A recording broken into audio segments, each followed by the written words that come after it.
Relax. Not because you've given up, but because you've finally understood.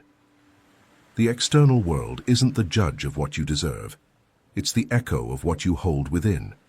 Hurried, tense, begging for signs, you only prove one thing, that you still reside in a state of lack, and the mirror obediently reflects lack. Now listen clearly. What you've imagined already exists as a ready state. Your only job is to stop pushing the door and assume it's already open. Relax into the feeling, because receiving begins the moment you stop insisting with your hands and start sustaining with your being. Observe how life speaks in symbols. When you chase after things, they run from you. When you watch the clock, time seems to mock you. When you try to force things, the world stiffens. This isn't punishment. It's a mirror. A lake doesn't calm down when you slap it, demanding stillness. It only churns more. And the mind that wants immediate proof strikes its own lake. Do you want to receive? Stop creating ripples. Quiet your inner self, and the reflection straightens itself out. Here emerges the first essential principle. Feeling is the signature, not the prize. Most people imagine and then return to feeling the old absence. It's like writing your name on paper, and then immediately tearing up the sheet out of fear. You imagine relief, but then you clothe yourself in urgency. You imagine the achievement, but then you go back to checking like someone who doesn't trust. The correct feeling doesn't come after the result, it comes before as the cause. If you want a life of a different quality, the first change is intimate. You choose the emotional ground you stand on, because that ground determines your step, your rhythm, your posture, and the type of doors you perceive. Don't confuse this with fantasy. Fantasy is escape. State is residence. Fantasy leaves you euphoric for moments and then empty. Day state leaves you calm, centered, with a certainty that needs no theatrical display. You're not trying to smile all the time. You're choosing an inner foundation that aligns with the reality you wish to inhabit. That's why I say, relax into the feeling. Don't relax into I hope so. Relax into it is. So stop using your imagination like a movie theater where you watch from a distance. Enter the scene, not as someone who dreams, but as someone who inhabits. If your desire is a reality, there is a body that belongs to that reality, a posture, a gaze, a breathing rhythm. Assume it. If you want peace, feel peace like someone who has already closed the door behind them and no longer needs to argue with the noise. If you want freedom, feel the lightness in your shoulders like someone who has already set their bags down. If you want prosperity, feel the inner silence of someone who doesn't beg or humiliate themselves for crumbs of confirmation. That is the signature. There are people who say, I did the practice and nothing happened. What they did was visit the state and continue to reside in the old one. You visit a new country for a few moments and then return home crying because you didn't receive citizenship. And that's exactly how the common mind operates. It imagines, but it doesn't stay. It creates a scene and then immediately goes back to checking the door, the message, the balance, the return. This act of checking is the secret confession that you don't believe. And the mirror doesn't argue with your words, it responds to your habit. Relaxing into the feeling means ceasing to interrogate the world. Reality doesn't need to be interrogated. It needs to be commanded. And true command isn't a shout. True command is a silence that doesn't tremble. It's you deciding internally, this is my state now, and then living in accordance with that, even if the external situation is still lagging. Because the situation always arrives later. It is the photograph, not the camera. To solidify this first principle, use a simple test. Observe your body when you think about your desire. If your chest tightens, you are in a state of struggle. If your brow furrows, you are asking for proof. If your stomach sinks, you are trying to make it happen. All of this is fear disguised as effort. The right effort is internal. It is adjusting your feeling until the desire feels natural. When the desire becomes natural, you stop being surprised by it. And when you stop being surprised, the world stops treating it as a distant rarity. Now, do this without ceremony. Close your eyes for a few moments, breathe deeply, and let your body understand that you are not chasing anything. Bring forth a single short scene, the moment everything is already resolved. Not a long narrative, just an instant.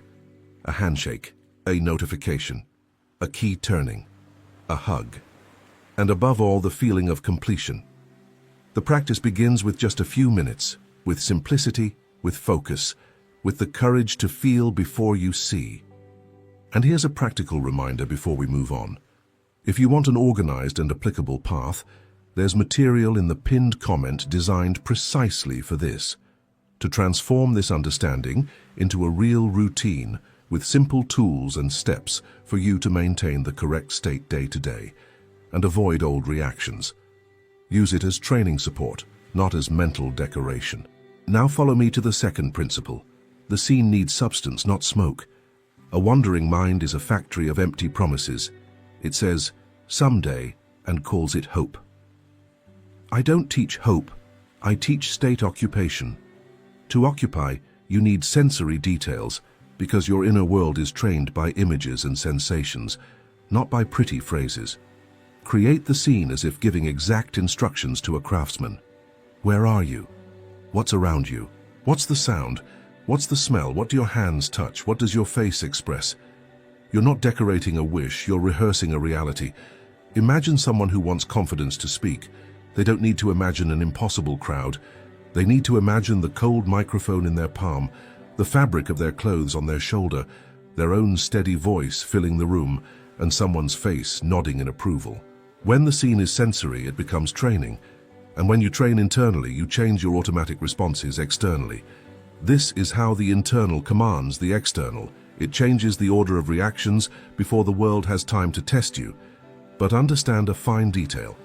It's not enough to see, you must feel it as you would if it were inevitable. A scene can be beautiful, and yet laden with insecurity. You can imagine an achievement and at the same time feel, I hope so, and I hope so is the state of doubt. The correct scene is one where you don't ask for permission, you live it. Use your senses as anchors, because they bind you to the state, sight, sound, touch, smell, even taste if it makes sense. If your mind says this is childish, I tell you, childish is living hostage to circumstances and calling that realism. Realism is understanding that your external world is the result of a repeated internal world. A tailor doesn't argue with the fabric, they cut. You are the tailor of your state. Cut out the seams that diminish you. Sew together the seams that elevate you.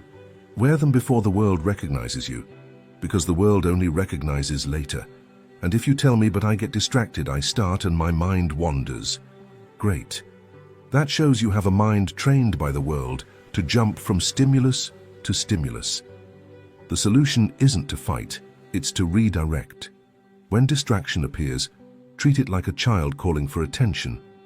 Mentally say, later, and return to the scene.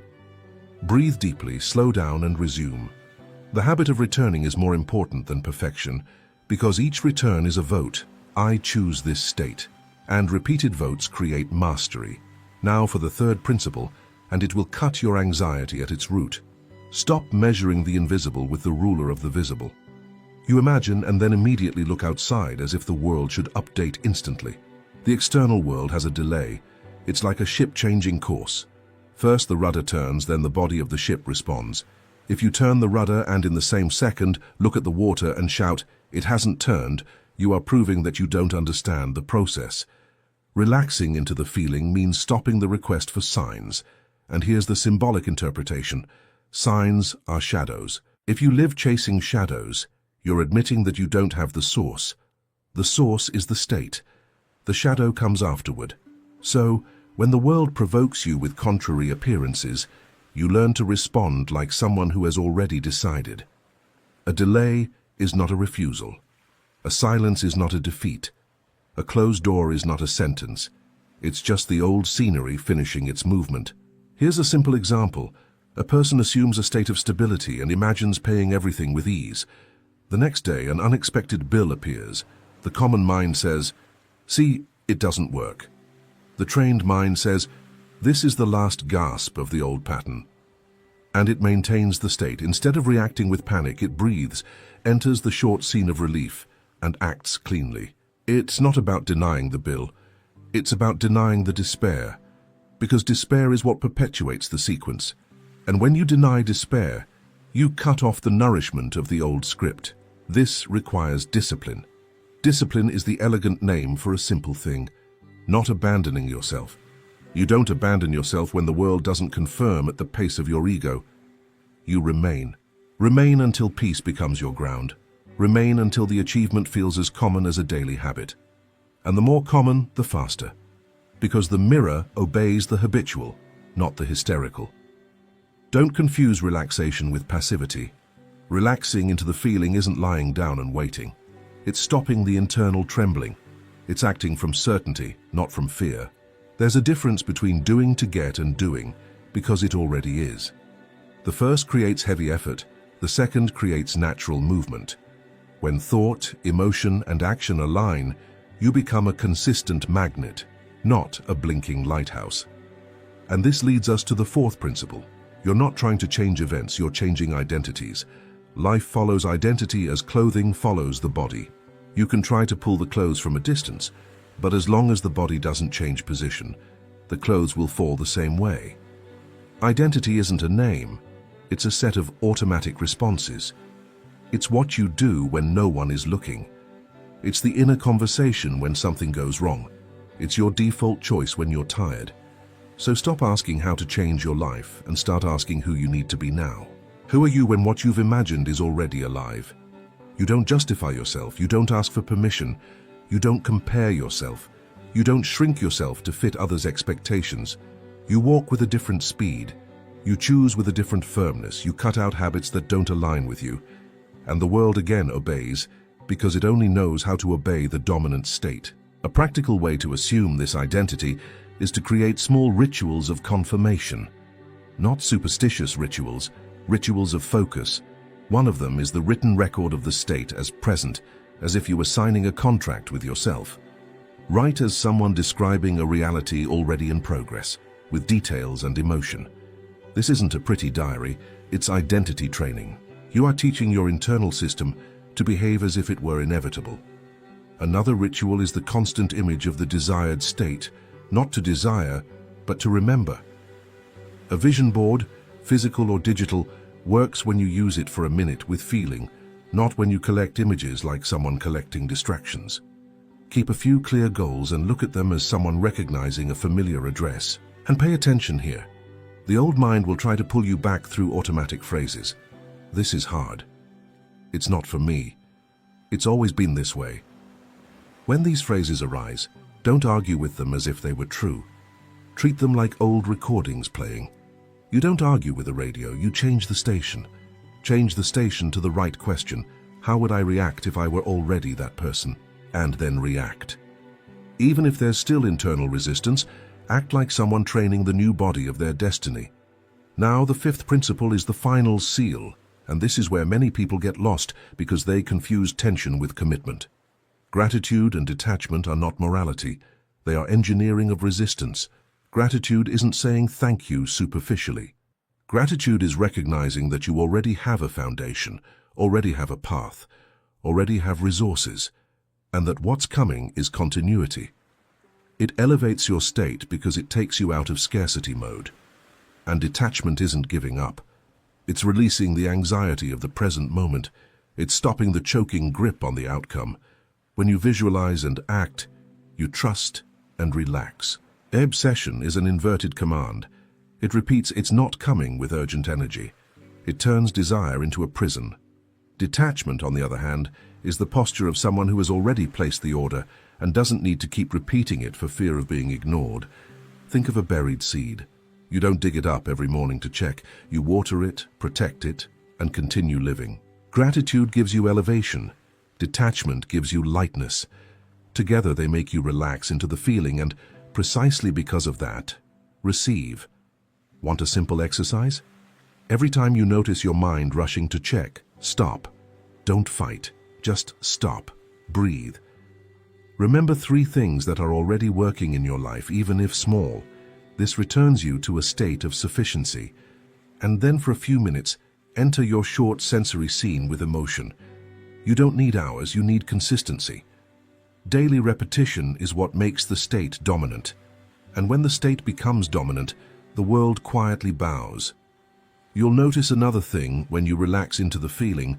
The world starts presenting you with bridges instead of spectacles. A conversation you'd almost ignore, an idea that arises when you're washing a cup, an invitation that seems small, a delay that nudges you onto a better path. The anxious mind calls this chance. The established state recognizes it as coherence. And this is where many people err. They want the end, but they despise the step. They want the fruit, but they despise the sprout. When you're in the right state, you respect the bridge. You cross it.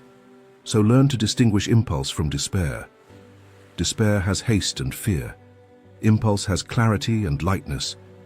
Despair makes you do 1,000 things without direction and then fall exhausted. Impulse makes you do one thing well and sleep in peace.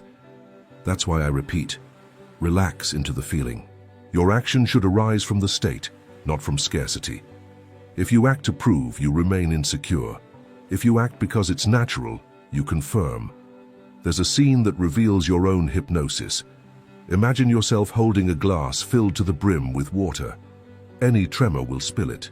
A trembling mind spills energy all day long. It spills into complaining, spills into comparing, spills into worrying, spills into poisonous inner conversation. And at the end of the day it says, I have no energy. Of course it doesn't. Relaxing into the feeling is steadying your hand. It's walking with a full glass without making a drama. And when you do that long enough, the world begins to treat your life with the same steadiness with which you treat it internally. And make no mistake, the old state will try to seduce you with memories. It will recall what went wrong, resurrect phrases from other people, bring up images of disappointment.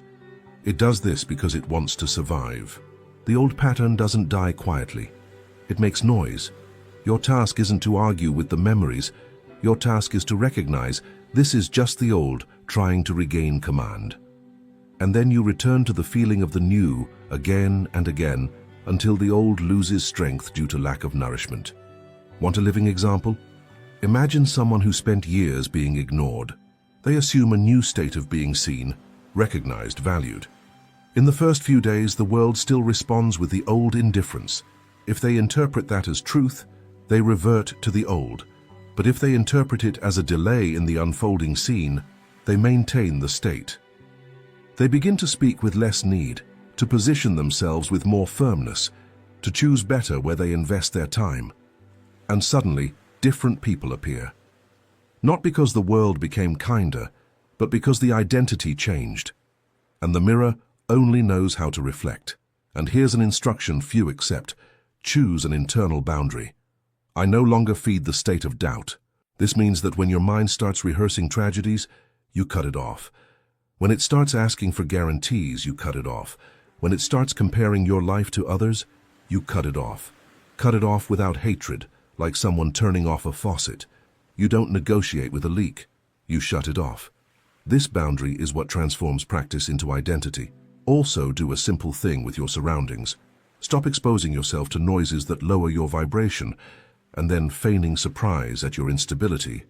A strong state isn't built with daily emotional junk. You don't need to become a hermit, but you do need to respect yourself. If a conversation pulls you down, you shorten it. If a habit makes you reactive, you reduce it. If a place keeps you in tension, you adjust it. It's not a luxury, it's internal hygiene. And if you're thinking, but I don't feel anything, stop dramatizing. Feeling isn't always intense emotion. Sometimes it's just the absence of struggle. Sometimes it's a quiet tranquility. Sometimes it's resolved whispered internally. The correct state doesn't shout, it simply occupies. It becomes the standard. And when it becomes the standard, you don't need to convince yourself, you recognize yourself. Now step back for a moment and see what you are really doing. You are teaching yourself to obey. Because before, you obeyed fear, you obeyed appearances, you obeyed opinion, you obeyed delay. Now you obey your chosen state. And that is freedom. Freedom isn't having everything. It's not being dragged by anything. It's being able to remain whole while the scenery rearranges itself. So when I say you are about to receive what you've imagined, I'm not talking about luck. I'm talking about coherence. Receiving is the natural consequence of sustaining a state without betraying yourself. Receiving is the world meeting you where you've decided to reside.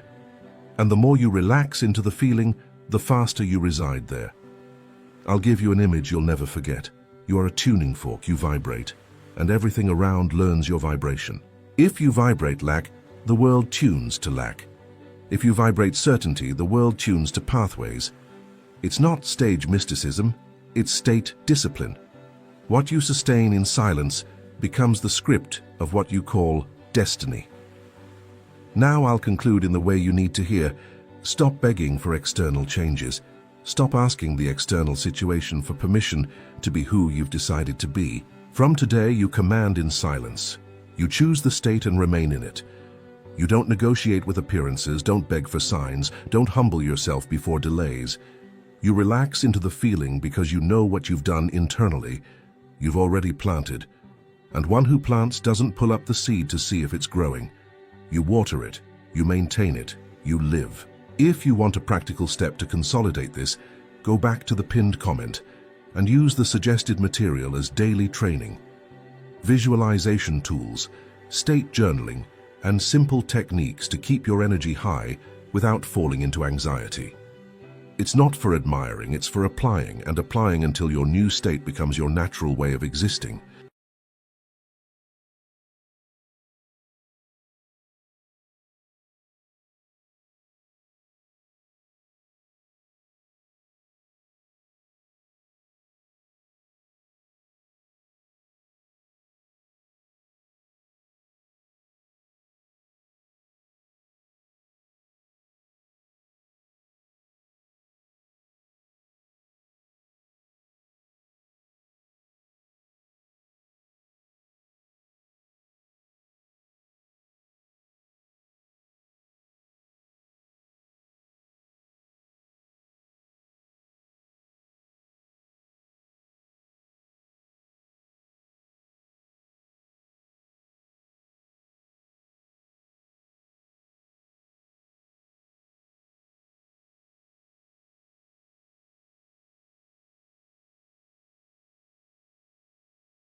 Because you realize that nothing is imposed on you, everything is permitted. Sickness, failure, delay are just states you forgot to let go of. There is no destiny to fulfill, there is awareness to assume. What you call reality is just a collection of old solidified states. When a new state is sustained with faith, the old one dissolves, and the world obeys silently. The formula is not a ritual, not a prayer, not an effort. It's vision. It's the return to the origin where the word is still pure. It's looking at the invisible with the same certainty with which the common person looks at the visible. It's living as one who already knows, not as one who seeks. It's the awakening of the primordial memory. You are the principle that creates the principles, and when that memory ignites, the impossible ceases to exist, because the impossible is just the name the forgotten give to the power they once abandoned. It all begins when you realize that nothing is imposed on you. The world around you isn't an independent force moving against you. It's the obedient mirror of your consciousness. Each face, each event, each apparent coincidence is a piece of the invisible sculpture that you yourself have silently molded. The person who is still asleep believes that circumstances define them. The one who awakens understands that they only reveal them. Therefore, nothing that happens to you is unfair or unlucky. Everything is a reflection, the reflection of what you accepted as true, even without realizing it. But understanding this is one of the most difficult tasks that exist, because the mind, accustomed to reacting, seeks culprits and external causes. When something hurts, it points the finger. When something fails, it defends itself, and every time it does that, it reaffirms the same state it wants to transcend. The prison is maintained not by visible chains, but by subtle justifications. You say, "I didn't succeed because I lacked opportunity," and the universe responds, "So be it." You say, "They hurt me," and life echoes, "Then remain hurt." Creation isn't moral, it's reflective. It only returns what is sustained. Therefore, the first gesture of power is the acceptance of authorship. And this gesture doesn't come lightly. It burns. It's like looking at your own reflection and realizing that you wrote every line, even the ones you'd rather not have lived. In the beginning, the ego resists because it feeds on the position of victim. It's comfortable to believe that something out there is to blame. But as the silence deepens, you realize that assuming authorship is the beginning of freedom. For what was created by you can be recreated by you. What was born from your belief can be dissolved by your new vision. There is no fixed destiny for those who understand this. Chance disappears, and life begins to obey your inner identity. When the state you inhabit changes, everything changes with you. The conversations, the opportunities, even the gestures of the people around you. It's not magic, it's correspondence.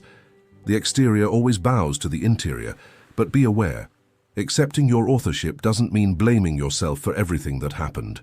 Blame is still reaction, and reaction is unconsciousness. True acceptance is silent and clear. It's looking at your own creation and saying, "It was me," and then immediately after, "Now I can create again." That's the moment when you stop being a prisoner of forms and start being the sculptor. The power isn't in controlling the world, but in recognizing that it never had control over you. When you understand this, fear ceases, because there are no more external forces to fear, only reflections to redesign. It's at this point that life returns to serve you, because you finally return to serving your own consciousness. The second principle is that of inversion, the point at which you stop looking at the world as cause and start seeing it as consequence. The common mind lives from the outside in. It reacts, complains, compares, fears. It believes that the sequence of events is the final truth. But truth doesn't move in time. Truth is the origin from which time is born. When you realize this, the axis is inverted. You no longer ask, "Why did this happen to me?" But what inner state produced this? The power shifts. It's no longer in the circumstances, but in your perception of them. That's where the awakened person begins to experience the silent miracle of conscious creation. They understand that there is no future to wait for. There is only the invisible to be recognized as real now. Because everything that is future already exists in the field of possibility, and what brings it into view isn't desire, but sustained assumption. Believing that it will happen is still doubting. Knowing that it has already happened is resting. That's the true meaning of faith. Resting in the invisible as if it were the most solid ground that exists. But the ego isn't satisfied with this rest. It wants proof. It wants signs. It wants control. It fears stillness, because in it, it loses its dominion. Therefore, many live between hope and fear, hoping that something will change and fearing that nothing will change. This constant oscillation is what prevents them from seeing the power in action. The universe doesn't respond to words, but to the state that pronounces them. When you say, "I believe," but your heart vibrates in doubt, the echo of the world is doubt. When you say, "I am," and it vibrates in certainty, the echo is manifest reality. This inversion is the beginning of true vision. It's like turning a mirror around and realizing that you've always been looking at the wrong side. Suddenly, the invisible takes shape, not because you created it, but because you stopped denying what already is. Creation is an unveiling, not a construction. The invisible is complete, awaiting only the gaze of the one who dares to assume. And it is here that the mind becomes a servant of consciousness, and no longer a tyrant. When you understand that the world is obedient matter, you no longer need to fight for results. You begin to live in a state of divine naturalness, where imagination is command and feeling is decree. You stop praying as one who begs, and you start praying as one who remembers. What was supplication becomes recognition. God isn't outside listening to your words. God is the silent movement within you that makes everything exist. When you understand this, the impossible becomes just an idea that forgot its origin. The third principle is that of purity of focus. Few understand how much the fragmented mind is an enemy of creation. Almost everyone lives in contradiction. They ask for light, but feed the shadows. They desire abundance, but confess scarcity with every thought of lack. They affirm love, but cultivate fear of loss. This incoherence creates an invisible noise that distorts the creative power. The universe doesn't respond to what you say you want, but to what you really feel you are. Therefore, focus isn't just concentration, it's coherence. It's aligning thought, emotion, and vision as a single stream of energy. While the person is divided between what they desire and what they fear, they remain trapped in the cycle of doubt. They desire with one hand, deny with the other. They visualize the future they want, but react to the present as if nothing could change. Thus, the invisible field has no direction. It's like trying to turn on a light with disconnected wires. The energy is there, but it can't find a passage. Purity of focus is the moment when you eliminate maybe and choose is. It's not effort, it's surrender to the state. It's saying silently, I no longer need to try to be because I already am. Purity of focus requires vigilance, because every contrary thought is a seed planted in fertile soil. The mind is the garden, the feeling, the water. And what you water most flourishes. Many spend the day watering fear and at night plead for miracles. But the miracle doesn't contradict what you feed, it confirms it. The discipline of the Creator is this: sustaining the same state until the world bows. Not out of stubbornness, but out of conviction. Not because the visible has already changed, but because the invisible has already been chosen. When purity of focus is established, energy condenses. Everything around you begins to adjust, not because you make it happen, but because you stop interfering. The river doesn't need to push its waters, it just flows. So too is creation when the heart and mind walk together. Coincidences multiply, resistances fall, and life becomes a transparent reflection of your internal state. It's at this point that you understand power isn't force, it's clarity. The purer the vision, the less effort is needed. Creation doesn't respond to the volume of your desire, but to the clarity of your certainty. And certainty is born when you stop dividing your attention between what is and what seems to be. Pure focus is the silence that doesn't doubt, the gaze that doesn't waver, the faith that doesn't need proof. When this inner unity is achieved, even the impossible becomes obedient because there is no longer any distance between who imagines and what is imagined. The fourth principle is that of sacred negation. To negate here isn't to reject reality, it's to refuse to give power to what is only appearance. The common person reacts to what they see. The awakened remains still, knowing that the visible is the echo of the invisible. When circumstances seem to collapse, when everything screams the opposite of what you chose to believe, that's the moment when the true Creator is tested. Because it's easy to sustain faith when everything confirms your desire. But it's in the contrast in the apparent collapse that faith transforms into wisdom. Sacred negation is silence in the face of noise. It's the moment when you choose not to respond to chaos. Not because you ignore it, but because you recognize it as the shadow of the old state that is dying. Every time you react emotionally to a contrary appearance, you're blowing life back into what should already be dissolving. Power isn't manifested in the scream, but in the stillness. It's the gaze that sees beyond the form and says, "This too shall pass, for it is no longer my reflection." The secret is to remain still, not physically, but internally. When fear tries to rise, observe it without feeding it. When doubt whispers, respond with presence. Sacred negation is an act of sovereignty. It's saying, I don't bow before the appearance, because it's just the shell of the old me. Thus, the invisible has space to reorganize. The new can only be born when the old is no longer defended. Many interrupt their creation because they confuse silence with weakness. They think they need to act, correct, argue, prove. But the Creator's strength isn't in fighting against what they see, but in remaining faithful to what they know. The universe responds to your state, not to your agitation. When you are firm in the invisible, the world becomes malleable. When you react, it becomes rock. Negating appearances is like protecting the seed under the earth. You don't dig every day to see if it's growing. You trust. You let the invisible work. True faith is patient because it understands that time is just the space that the invisible uses to reveal itself. At each apparent delay, the awakened smiles. They know that the visible is just adjusting to their new inner form. And so in the midst of the storm they remain still, because they have already understood that the storm didn't come to destroy them, but to erase the traces of the old state. That's the power of sacred negation, to remain untouched, even when everything seems to crumble. For when you don't give energy to what is dying, what lives finally flourishes. The invisible always wins, but only when you trust enough not to interfere.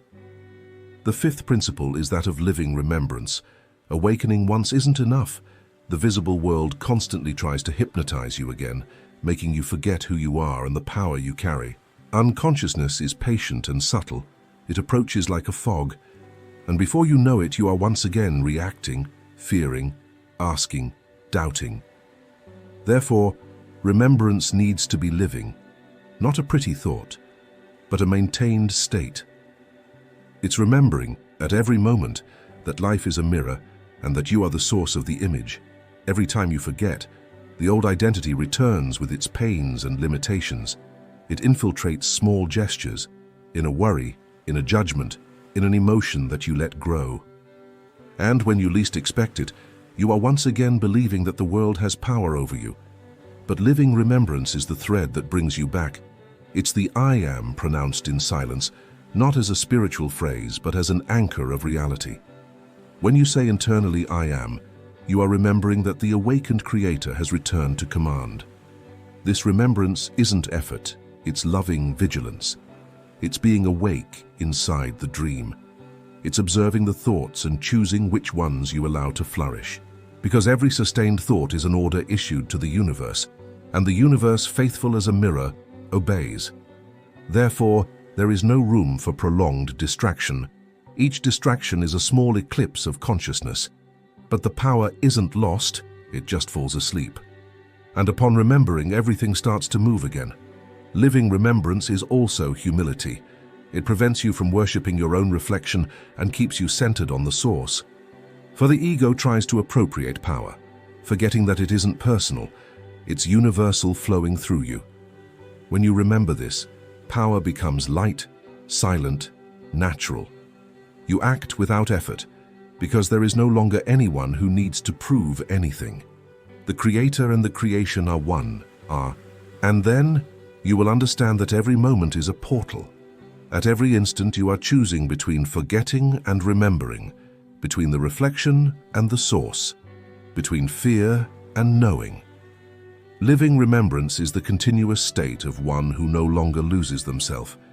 It's the consciousness that observes the world transforming without needing to touch it, because it has already understood that all that needs to be done is to remain awake, and the rest inevitably will bend to that presence. When this remembrance becomes your dwelling place, the world no longer convinces you with its appearances. You see it as a game that responds to your gaze, and each breath becomes a creative act. Because true power isn't in changing anything out there, but in never forgetting what you are inside. That's the last seal of the formula, to remember and to remain.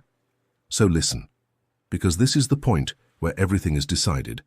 No more begging for external changes, imploring for signs, waiting for life to grant you what is already yours by divine inheritance.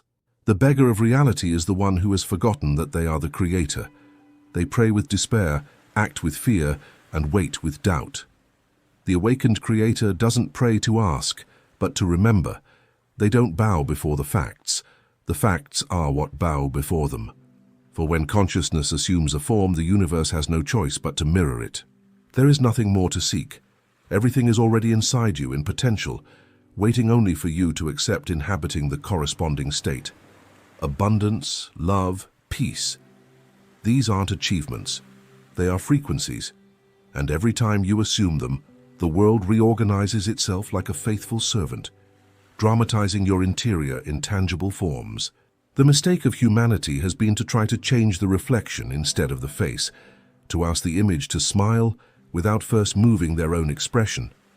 But when you understand the principle, you realize that there is no fight to win, only a command to issue. Silent, firm, inevitable. From now on, abandon the habit of reacting. Observe, feel, and then decide who you want to be. Choose your state and remain in it, not as one who pretends, but as one who knows. Because the universe doesn't distinguish between the real and the imagined.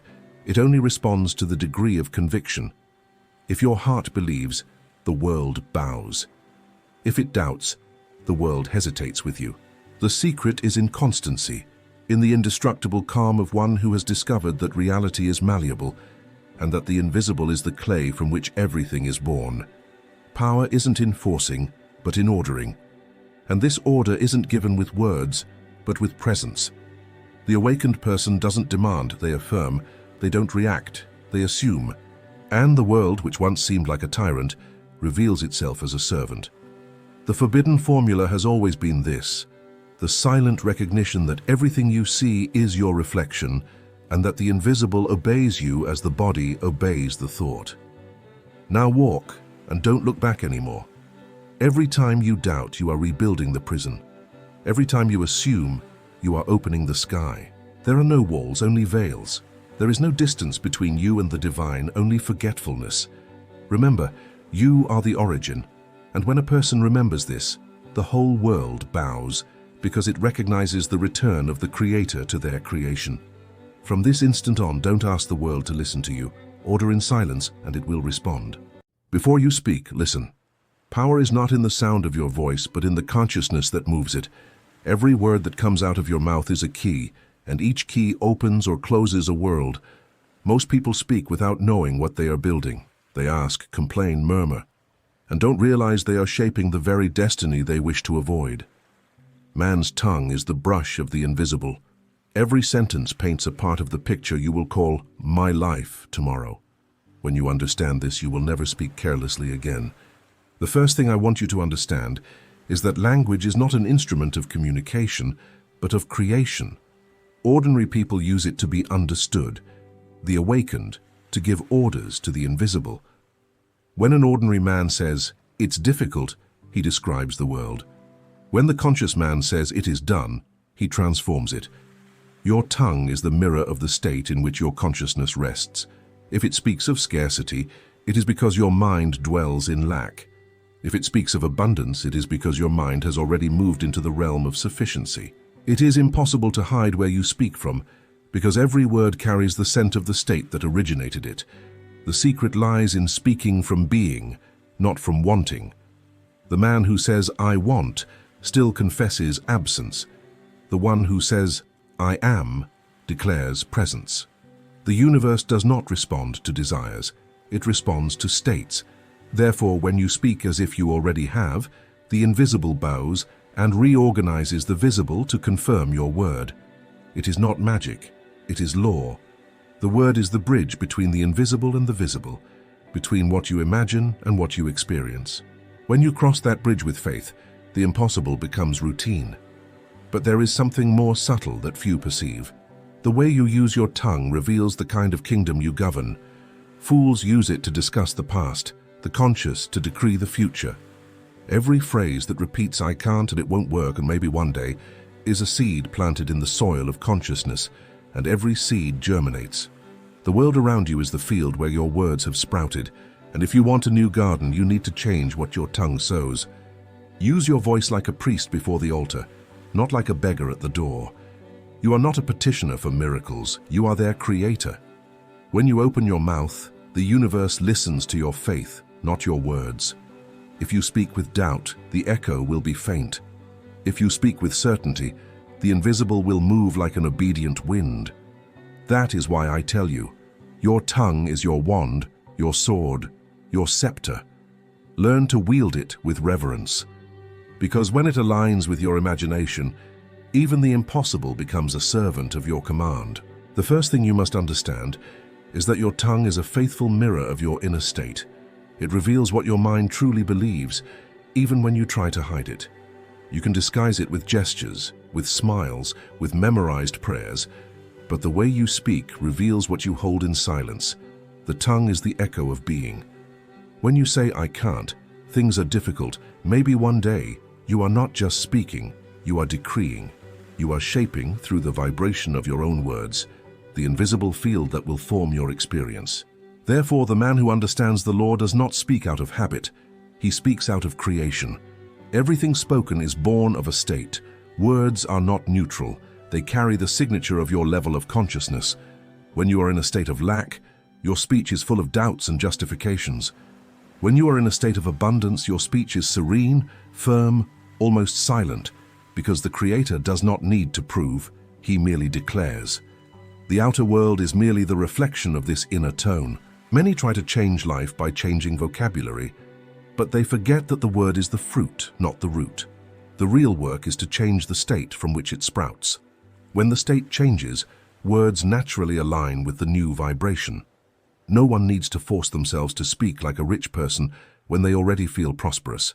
The tongue merely follows the heart. The most common mistake is to use the tongue to describe, not to decree.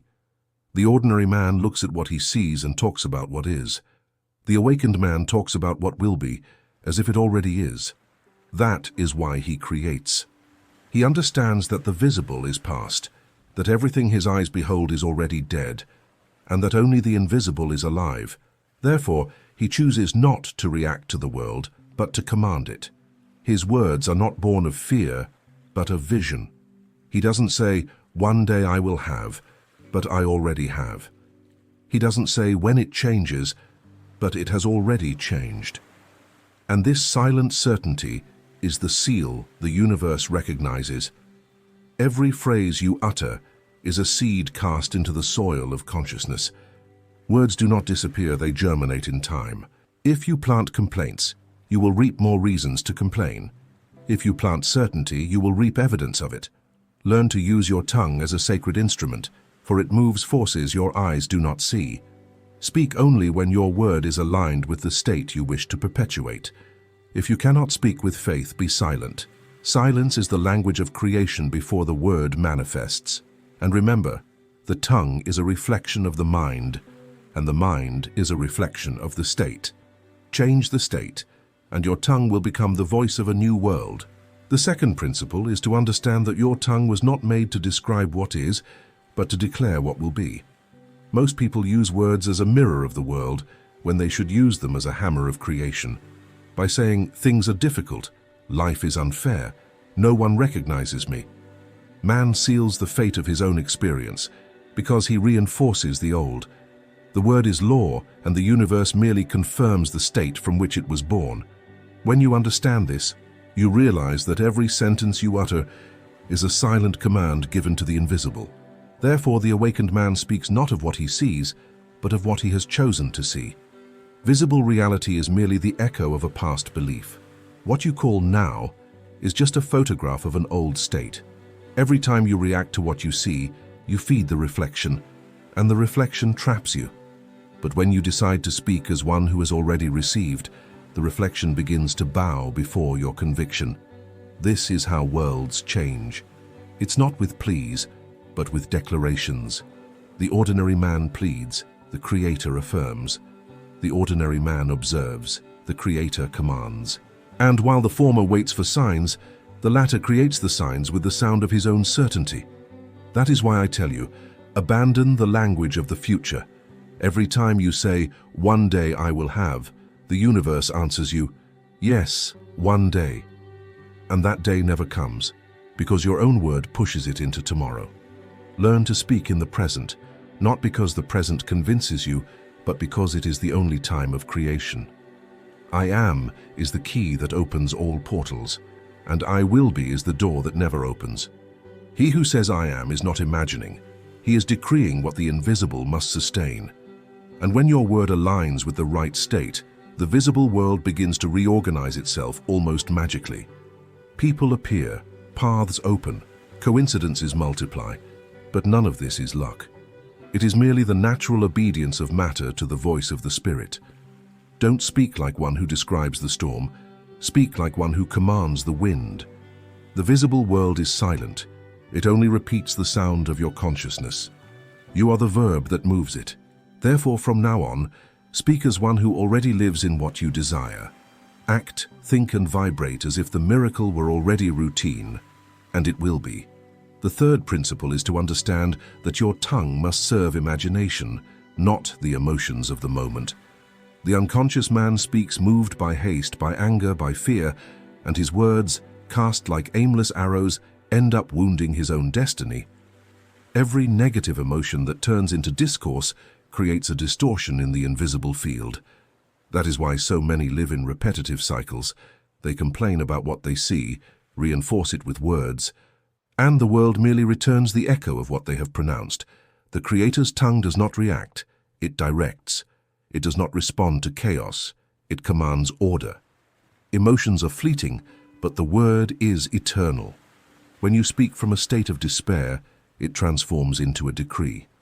The universe does not distinguish what you desire from what you fear.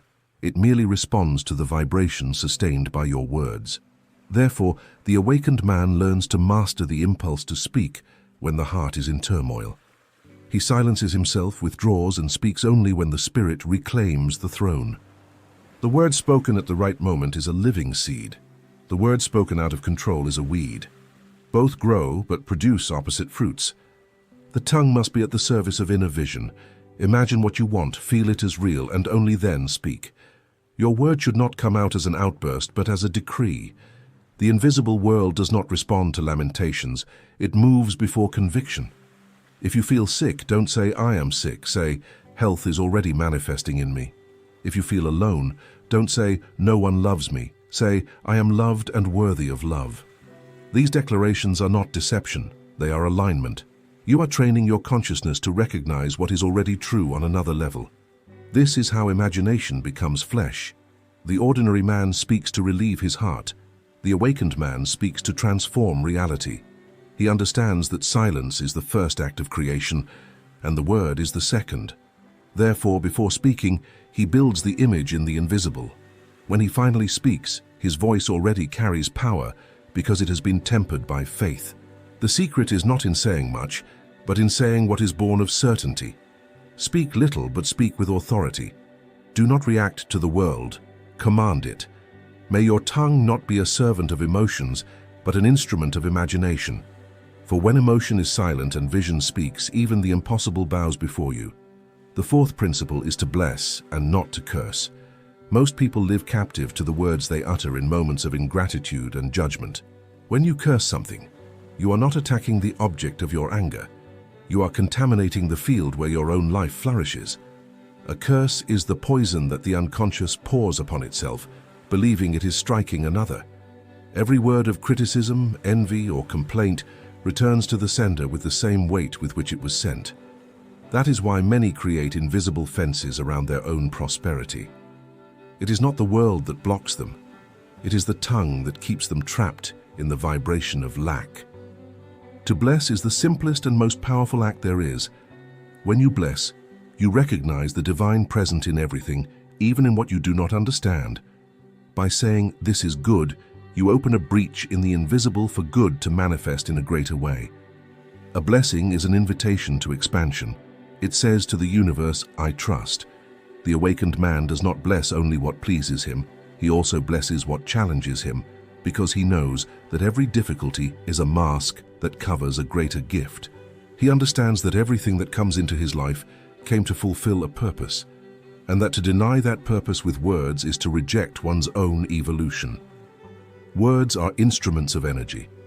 When you bless your home, your health, your work, your family, you are saying to the invisible, "I recognize the flow of good in my existence," and the invisible responds by expanding that flow. But when you spend the day murmuring, complaining, comparing, you are ordering the same field to give you more reasons to murmur. The universe is obedient, not selective. It merely returns what your tongue sends. Therefore, learn to use the word like a priest, not like a victim. When someone offends you, bless them in silence, for he who blesses frees himself. When you lack something, Give thanks for already possessing it in essence, for gratitude is the language of the Creator. Nothing changes faster than that which is blessed. The awakened man does not react to injustice. He transfigures it with the right word. Where the world sees a problem, he declares, "Everything works for my good." And the invisible, hearing this, begins to rearrange the threads of reality. Blessing is the seal of supreme trust. When you learn to bless, you cease to be a slave to the visible and become master of the invisible. From then on, your tongue ceases to spread noise and begins to radiate light. Every word becomes a gesture of conscious creation. And where there is light, shadows dissipate on their own. The fifth principle is to remember that your word is a seed, and no seed cast into the field of consciousness returns empty. Every phrase you utter digs an invisible furrow in the soil of the spirit, and in it germinates an inevitable harvest. Therefore, everything you experience today is the echo of old words, perhaps spoken in moments of carelessness, fear, or doubt. The ordinary man speaks and forgets. The awakened man speaks and observes, because he knows that the word is law. Nothing said in a state of true belief is lost in the air. The word is energy shaped into sound, and all energy seeks to manifest itself. The world is the garden of your tongue. If you sow complaint, you will reap more reasons to lament. If you sow gratitude, you will reap abundance. The universe does not judge the content of your speech, it merely obeys it. It does not ask if you desire what you declare, it understands your word as a decree. And the decree, once issued, seeks fulfillment. That is why so many create their own prisons with simple phrases, spoken without thinking. I never succeed. Nothing works out for me. The world is difficult. They are unconscious spells, cast against themselves. The word, used without consciousness, becomes a curse. Used with faith, it becomes a miracle. The awakened man speaks little, but every word of his is worth its weight in gold.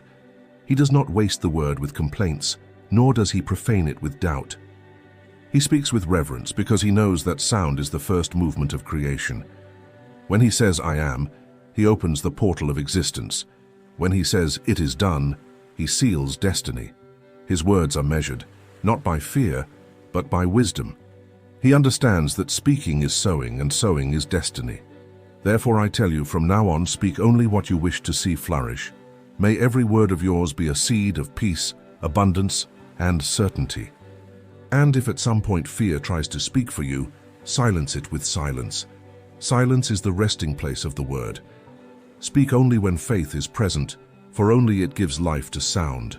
And when you speak, speak with authority. Do not implore, decree. Do not repeat what you see. Announce what you have chosen to see, for the man who understands the power of the tongue does not fear the future. He plants it, and sooner or later the entire world will become the garden of his words. Everything said so far boils down to a truth that few have the courage to accept. The world does not command you, you command it. Man lives asking for circumstances to change, but forgets that he created them with the sound of his own tongue. He continues repeating the same phrases, the same fears, the same stories, and expects the scenery to transform. But nothing changes as long as the word is a reflection of doubt. The miracle begins when it becomes an extension of certainty. Therefore I tell you, from now on silence the tongue of the beggar and awaken the voice of the Creator. Do not ask for blessings anymore, declare them. Do not describe what you see, command what you want to see. Do not implore for what you desire, assume it is already yours. The universe does not understand please, it understands conviction. Everything you say with faith becomes law in the invisible, and the invisible is the only place where reality is born. If you learn to use your tongue as a scepter, the world will cease to be an enemy and will become a servant. Every word of yours will be a command, and every command will be fulfilled. Therefore, speak as one who governs, not as one who expects to be heard. May your voice emerge from the silence of certainty and not from the noise of lack. When you say, "I am," may the echo resonate throughout the entire universe, and it will know whom it must obey. Creation is not distant, it is in your mouth. And every time you open your lips, you are decreeing what will come. Use your tongue thus, with faith, with discipline, with reverence, and you will see the invisible bow before your inner state. For the world is merely the mirror of the word sustained with conviction. Everything that is because someone dared to say, I am,